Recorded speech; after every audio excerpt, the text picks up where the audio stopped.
Ads లేకుండా latest episode చూడండి. అవునాడు మా అన్నయ్య ఏదో మిమ్మల్ని అవమానించాడని, ఈనాడు ఆయన కూతుర్ని అవమానించడం ఏ మాత్రం కరెక్ట్ కాదండి. కాదు. అమ్మా, నువ్వు అసలు మా నాన్న భార్యవేనా? వర్మ, అవునమ్మా. నువ్వు పచ్చని పందిర్లు మా నాన్నను అవమానించింది ఎవరు? శంకర్ నారాయణ కదూ? నీ అన్నయ్య ఇంటి అల్లుడిని అవమానించడం న్యాయమే అయితే ఆయన కొడుకుగా చెప్తున్నాను, ఆ రోజు మా నాన్నను అవమానించినందుకు వీరనారాయణ మావయ్య వచ్చి మా నాన్నగారి కాళ్ళు పట్టుకొని క్షమాపణ చెప్తేనే అత్త మరింటికి కాపురానికి వస్తుంది. అప్పటిదాకా రాదు, రానివ్వను కూడా. వర్మ, ఏమిటండి వాడు ఇలా తయారయ్యాడేంటి? చూసారా ఎలా మాట్లాడుతున్నాడో? వాడు మాట్లాడట్లేదే, నేనే మాట్లాడిస్తున్నాను. నా నోట్లోంచి రావాల్సిన మాటలన్నీ వాడి నోట్లోంచి వస్తున్నాయి. ఏమండి, ఏమండి?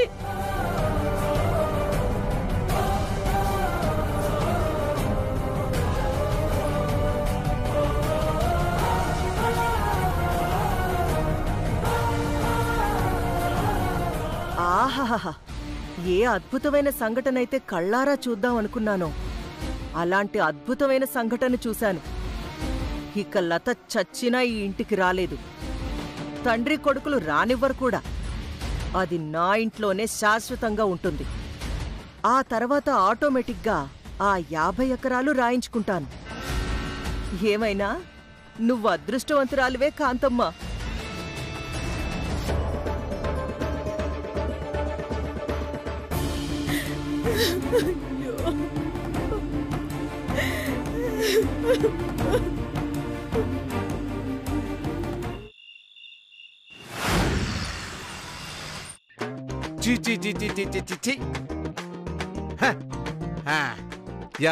యాదవ్ బట్టలని ఈ డబ్బున్నోళ్ళు ఎలా దొడుకుంటారేమో అర్థం కాదు. అదే నా బట్టలు చూడు, చల్లగా గాలొస్తది, సమ్మగా ఉంటది. అవునయ్యా, ఎంచక్క మెళ్ళో పూసలేసుకుని తల ముడెట్టుకొని బొచ్చట్టుకుని అడుక్కుంటుంటే ఆనందం ఏరయ్యా. అవునే, కొరడాతో కొట్టుకుంటా ఉళ్ళంతా జిల్లుమని అలా థ్రిల్లింగ్ అయిపోతూ ఉంటే ఆ సంతోషమే వేరే. ఆపుతారా మీ డప్పు పురాణం? చెప్పు తినే కుక్కకి చెరుకు తీపి తెలీదంటే ఏమో అనుకున్నాను. మిమ్మల్ని చూశాక అదే కరెక్ట్ అనిపిస్తుంది. ఒసే చింతామణి, నువ్వు మమ్మల్ని కుక్కలంటున్నావా? ఏ అనుమానమేటి? దంపుడు బియ్యం తిని బలిసిన పెంపుడు కుక్కవు నువ్వు. గజ్జలు కట్టుకున్న గజ్జి కుక్క ఇదిగో మీ ఆవిడ. ఒరే అల్లుడు, ఏంట్రా ఆ మాటలు? ఆయన అన్న దాంట్లో తప్పేముంది నాన్న? అసలు ఆ చిట్టమ్మ మాటలు విని మీరెలా వచ్చేసారు నాన్న? నోర్మయ్, నువ్వే గనక మాకు చెప్పి పెళ్లి చేసుకుంటే అసలు మేమెందుకు వస్తామే? నువ్వు చెప్పకపోవడం వల్ల కంగారు పడి వచ్చేసాం. సర్లే, జరిగిందేదో జరిగిపోయింది. మన అదృష్టం బాగుండి కాంతమ్మ గారికి నిజం తెలియలేదు. ఆవిడకే నిజం తెలుసుంటే మన ముగ్గురిని మెడ పట్టుకుని బయటికెంటేసే. అవును, అదే నిజమేలే. అయినా దేశంలో ఎంతమంది మగాళ్ళుండగా ఈ గుండుగాడే నచ్చాడా నీకు? పైగా వీడేదో కొద్దిగా తేడాగా ఉన్నాడు. ఈడు తప్ప ఏరే మగాడే దొరకలేదా నీకు? చాలే నోర్మి అంటే. మీరు ఆయన రూపాన్ని, ఆకారాన్ని మాత్రమే చూస్తున్నారు. నేనాయన మనసును చూశాను. I love you Chintamani. నేను కూడా లవ్వింగ్ చెప్తున్నాను అవతారం. మీ లవ్వుల గోల పక్కనెట్టి ముందా చిట్టమ్మ సంగతి చూడండి. అవునాన్నా, దానికి మన గురించి అన్ని నిజాలు తెలుసు. మనం ఈదుల్లో ఆటాడుకుంటూ అడుక్కుంటామని, ఆ వచ్చిన డబ్బుతో గుడిసెల్లో బతుకుతామని కాంతమ్మగారికి తెలియకముందే ఆ చిట్టమ్మను దాని కుటుంబాన్ని ఈ ఇంటి నుంచి గెంటేయాలి. అవునే, లేదంటే మనల్ని గంటేస్తారు. ఆపండి. చిట్టమ్మని వాళ్ళ కుటుంబాన్ని బయటికి గెంటేయడం అంటే డప్పు కొట్టినంత ఈజీ అనుకుంటున్నావటే? దానికి గనక తిక్కరేగిందంటే డొక్క చించి డోలు కట్టగలదు. ఓ అబ్బో డోలు, ఆ మాత్రం డోలు వాయించడం మాకు రాదు మరి. వచ్చే, నువ్వు వచ్చేం చేసావు? మమ్మల్ని ఇంటి దాకా రాకుండా ఆపగలిగేవా? కాంతమ్మ గారికి నిజం చెప్పకుండా చేయగలిగేవా? సర్లే, అప్పటికి మీకు ఫోన్ చేశాను, స్విచ్ ఆఫ్ అని వచ్చింది, అందుకే చెప్పడం కుదరలేదు. అవును మాయా, గేదెలు కాసుకుని సిట్టమ్మకు దొరికినా దున్నపోత మీద ఎక్కి ఆ ఎముడుకు దొరికినా తప్పించుకోవడం శానా కట్టం. సరే, ఆ చిట్టెమ్మ బలమేంటో బలగమేంటో అంతా తెలిసిపోయింది. దాన్ని బయటికి గెంటేయడం అంత తేలికేం కాదు. అమ్మయ్యా, ఇప్పటికైనా తెలుసుకున్నావే ఆ చిట్టెమ్మతో పెట్టుకోవడం అంత తేలిక కాదని. నువ్వాగు నాన్నా, నా ఉద్దేశం చిట్టెమ్మని బయటికి గెంటాలంటే అంతకంటే ముందుగా నీలాంబరిని బయటికి గెంటాలి. నీలాంబర్నా? నీలాంబర్ని బయటికి గెంటితే కాంతమ్మ మనల్ని చంపేత్తదే. నీలాంబరిని బయటికి గెంటేస్తే కాంతమ్మ గారు మనల్ని చంపదు నాన్నా, మరి సన్మానం చేస్తది. సన్మానమా? ఎస్. నా మనసులో ఏమనుకుంటున్నానో అచ్చు గుద్దినట్టు చింతామణి అదే చెప్పింది. అకాయ్, కేవలం సిట్టెమ్మని గంటేయడానికే ఆ నీలాంబరిని గంటేస్తున్నావా? లేదంటే మన నీలాంబరి ఇంట్లో ఉంటే మనకెట్ లాభం చెప్పు? రేయ్, అది నా కూతుర్రా, అదెప్పుడు నా కళ్ళ ముందే ఉండాలని కోరుకుంటాను. కాకపోతే దాన్ని అడ్డం పెట్టుకొని ఆ కోకిలమ్మ, కుటుంబరావు, ఆ భాస్కర్ గాడు నా ఇల్లు పట్టుకొని వేళ్లాడుతున్నారు. నా ఆస్తి మొత్తం అప్పనంగా మేసేస్తున్నారు. దొరికిన కాడికి దోచేస్తున్నారు. అలా జరగకుండా ఉండాలంటే చిట్టమ్మ కంటే ముందుగా బయటికి వెళ్లాల్సింది నీలాంబరి. శత్రువుల మీద విజయం సాధించడానికి కన్న కూతురు జీవితాన్ని కూడా త్యాగం చేస్తున్న మిమ్మల్ని చూస్తుంటే నాకు నోటి వెంట మాట రావడం లేదమ్మా. నువ్వు మనుషుల్లో దేవతవమ్మా. ఇదిగో, మరీ ఎక్కువ పొగడకు, అది నాకు నచ్చదు. వీరమ్మా, మీ ఆయన మనసులో మాట చెప్పాడు, నువ్వు చెప్పవా? మీ గురించి ఎంత చెప్పినా తక్కువేనమ్మా. దేవతల గురించి కథల్లోనూ పురాణాల్లో వినటమే తప్ప ఇప్పుడు మొదటిసారిగా చూస్తున్నాం. సరే, పొగిడింది చాలు కాని సాధ్యమైనంత త్వరగా ఆ చిట్టమ్మని ఇంటి నుంచి గెంటే ప్లాన్ ఆలోచించండి. అదే పనిలో ఉన్నామమ్మా. ముందు నీలాంబరిని బయటికి పంపిస్తే దాని తర్వాత తన మొగుడు, అత్త, మామ అందరూ బయటికి పోతారు. కరెక్ట్. మూగ తల్లి, గుడ్డి తండ్రి వెళ్ళాక వాళ్ళని కాపాడుకోవడానికి, పోషించుకోవడానికి మిఠాయి కొట్టి చిట్టమ్మ కూడా వాళ్లతో పాటు వెళ్ళిపోతుంది. నాకు కావాల్సింది అదే. ఆ రోజు కోసమే 1000 కళ్లతో ఎదురు చూస్తున్నాను. చిట్టెమ్మని ఇంటి నుంచి బయటికి గెంటాయాలనే మీ కోరికని నేను నెరవేరుస్తాను. నన్ను ఆశీర్వదించండి. విజయోస్తు. వాళ్ళని ఇంటి నుంచి పంపించే క్రమంలో ఎన్ని కష్టాలెదురైనా, నష్టాలెదురైనా నాకు చెప్పండి, నేను చూసుకుంటాను. అట్టాగేనమ్మా, మీరు ఈ మాత్రం ధైర్యం ఇస్తే చెలరేగిపోము. సరే, ఇక నుంచి ఆ పని మీద ఉండండి.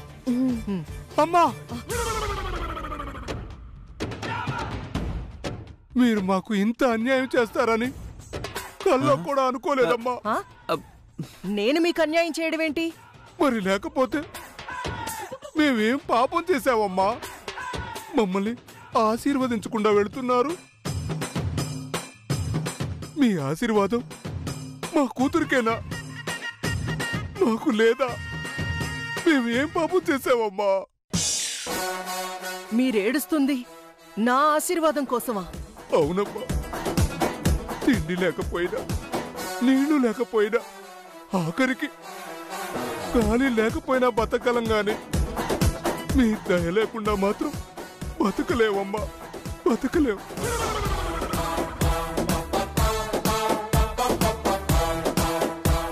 పదవే ఆశీర్వాదం తీసుకుందాం. అమ్మా, విజయోస్తు, విజయోస్తు. అలాగే, అమ్మా, నేనొస్తాను. అమ్మా. అమ్మా ఆ, వస్తాను. అమ్మా. పోవే పిచ్చి మొహం దానే దీని మొహానికి పొగడతల పిచ్చి ఏయ్, ఆ, ఆ, మా అక్కని తిట్టారంటే ఆ. ప్యానాలు తెస్తాను. నువ్వు ఉన్నావని మర్చిపోయాను అల్లుడు. ఆ. ఆ.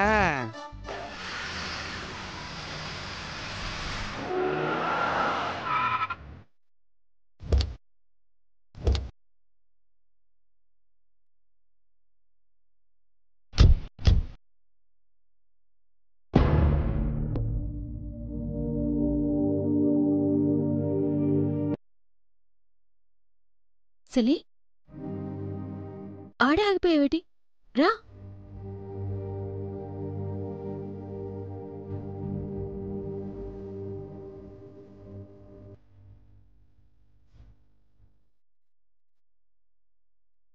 ఇది నా పుట్టిల్లు అయ్యుంటే పుట్టెడు దుఃఖంతో వచ్చిన నన్ను కడుపులో పెట్టుకుని కాపాడుకుండేదక్కా.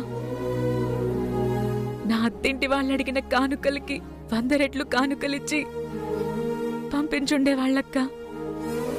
కానీ నాకు అదృష్టం లేదు.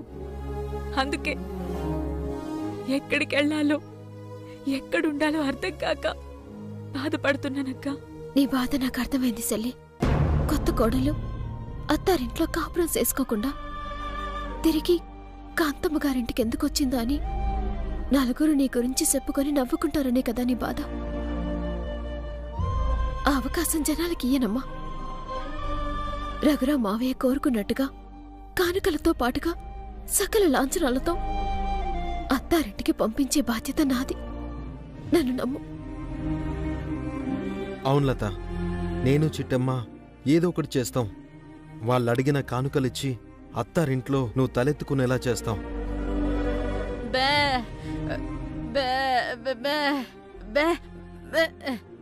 పద లత.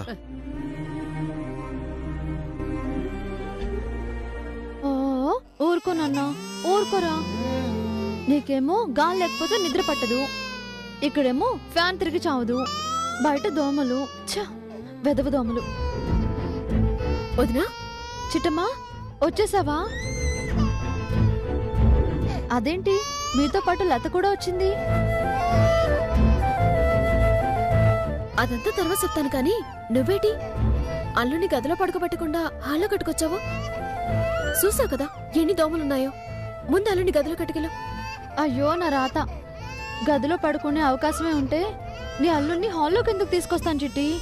అవకాశం లేకపోవడం ఏంటక్క, మీకు బెడ్రూమ్ ఉందిగా. ఇంకెక్కడ బెడ్రూమ్ రా తమ్ముడు. ఆ పోతరాజు ఈరమ్మ నా రూమ్ ఆక్రమించి నన్ను నా కొడుకుని బయటికి పంపించారా.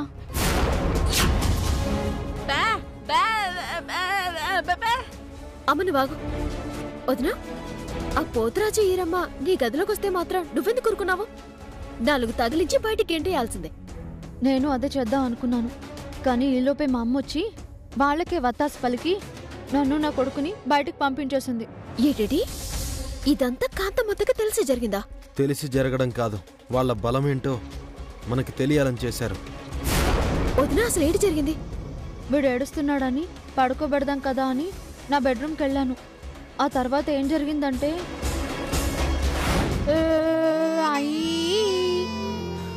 ఒరే నాన్న, బొజ్జ నిండా పాలు తాగావు కదరా, ఎందుకురా ఏడుస్తున్నావు? నిద్రకొచ్చావా?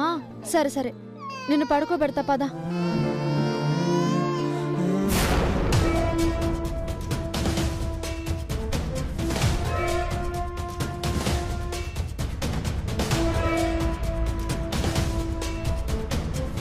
అయ్యోయ్, ఇంకా సేపట్లో ఆ నీలాంబరొత్తది.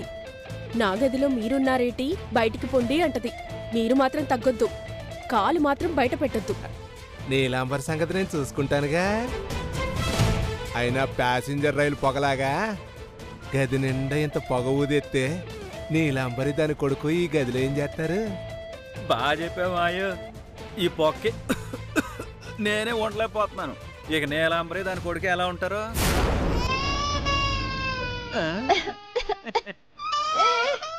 ఏదైనా కాలిపోతుందా ఏంటి? అవునమ్మా, కాలిపోతుంది. కాలిపోతుందా? ఏం కాలిపోతుంది? నా నోట్లో ఈ సిగరెట్ కొంపదీసి ఫైర్ ఇంజిన్ కానీ ఫోన్ చేసి ఆర్పేస్తావేంటి?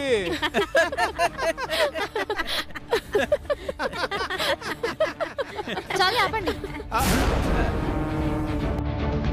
మీరు జోకేస్తే మనుషులే నవ్వుతారనుకున్నాను.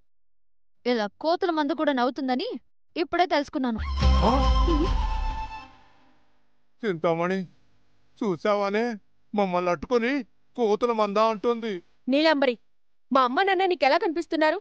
వాళ్ళని కోతుల మంద అన్నందుకు మర్యాదగా సారీ చెప్పు. పెద్ద అయిన కదా, సారీ చెప్తే బాగోదు. నీకు చెప్పనా? ఎవరికి చెప్తా ఏంటి? సారీయే కదా, చెప్పేసే.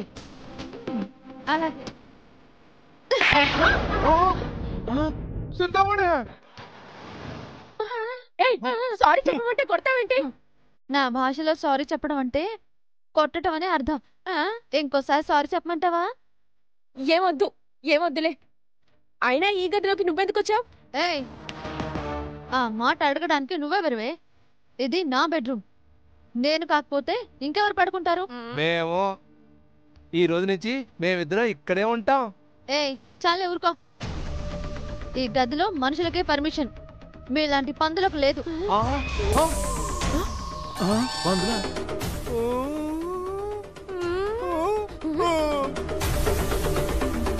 మమ్మల్ని అట్టుకుని పందులు ఉంటావా? అంటాను, ఇంకా చాలా చాలా అంటాను. ఏ ముందా సిగరెట్ ఆపి బయటకెళ్ళండి. పోకపోతే అడకత్తెరలో పోక చెక్కలాగా నిన్ను నొక్కేస్తాను.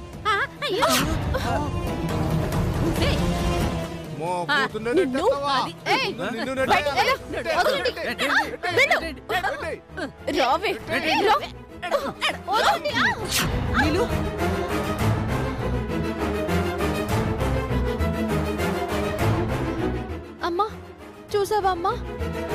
నీ కన్న కూతుర్నని కూడా చూడకుండా పసిబిడ్డతో ఉన్న నన్ను పశువుల్లాగా మారి ఎలా నెట్టేశారో చూడమ్మా. తప్పే ఉంది నీలు. నువ్వు వాళ్ల మీద దౌర్జన్యం చేయాలనుకున్నావు. అదే దౌర్జన్యం వాళ్ళు నీ మీద చేశారు. చెల్లుకి చెల్లు.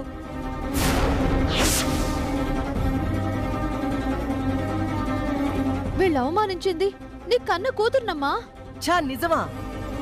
ఇప్పుడు గుర్తొచ్చానా నేను నీ కన్న తల్లినని? అయినా ఇంటికొచ్చిన అతిథుల్ని గౌరవించడం, మర్యాదివ్వడం మన సాంప్రదాయం. 2 రోజులు నువ్వు నీ కొడుకు హాల్లో పడుకున్నంత మాత్రాన పోయేదేమీ లేదులే. వాళ్ళిక్కడ ఉన్నన్నాళ్ళు ఇదే రూంలో ఉంటారు. డిస్టర్బ్ చెయ్యొద్దు. అర్థమైందా? చెవులు బాగానే పనిచేస్తున్నాయి కాబట్టి మీ అమ్మగారు ఏం చెప్పారో వినే ఉంటావు కదా.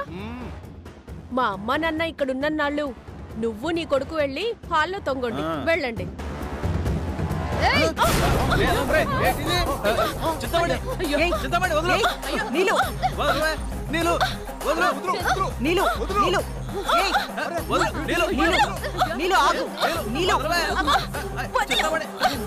చూసావో, తల్లివని కూడా చూడను. ఇక్కడే తగలెట్టేస్తాను చండాలకు దాన్ని. నన్ను తిడతావా? రావే. తిట్టడం కాదే, కన్న కూతుర్ని కరివేపాకుల పక్కన పెట్టి కాని వాళ్ళందరినీ నెత్తినెక్కించుకుంటున్న నిన్ను ఏం చేసినా పాపం లేదమ్మా. నిన్ను వదలే, నిన్ను చంపేస్తాను. వదలు, లేదంటే కూతురు అని కూడా చూడను. నీలు, నీలు వదలు, వదలు. నీకేటి కాలేదుగా చింతమణి? ఏం చేస్తున్నావే? కొంచెమైనా బుద్ధుందా నీకు? అది అలా తగ్గి బతుకు, లేదంటే ఏం చేస్తానో నాకే తెలీదు. అవునా?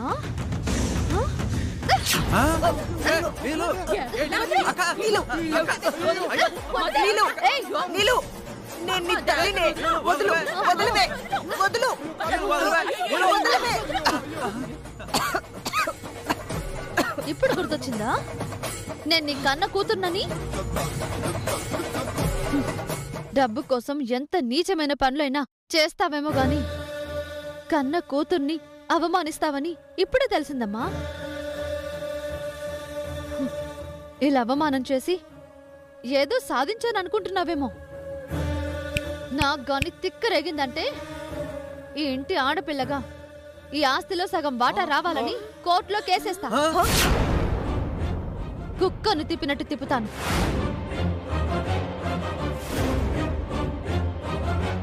నా మీద కేసు పెడతావా? ఇంకా అనుమానమా? మర్యాదగా ఈ మందనందరినీ బయటికి పంపించు, లేదంటే ఇప్పుడే లాయర్ని పిలిపించి కేసు పెట్టిస్తాను. పెట్టవే, నా మీద కేసు పెట్టు. కానీ వీళ్ళు మాత్రం ఈ గది వదిలిపెట్టి రారు. నేను రానివ్వను. నీకు చేతనైంది చేసుకో. చిచి, నీలాంటి దాన్ని కడుపును పుట్టినందుకు సిగ్గుపడుతున్నానే. అతి త్వరలోనే నీకు నోటీస్ ఇప్పిస్తాను. ఆస్తిలో వాటా ఇవ్వడానికి రెడీగా ఉండు. చండాలపు మొహందానా. ఏ నీలు,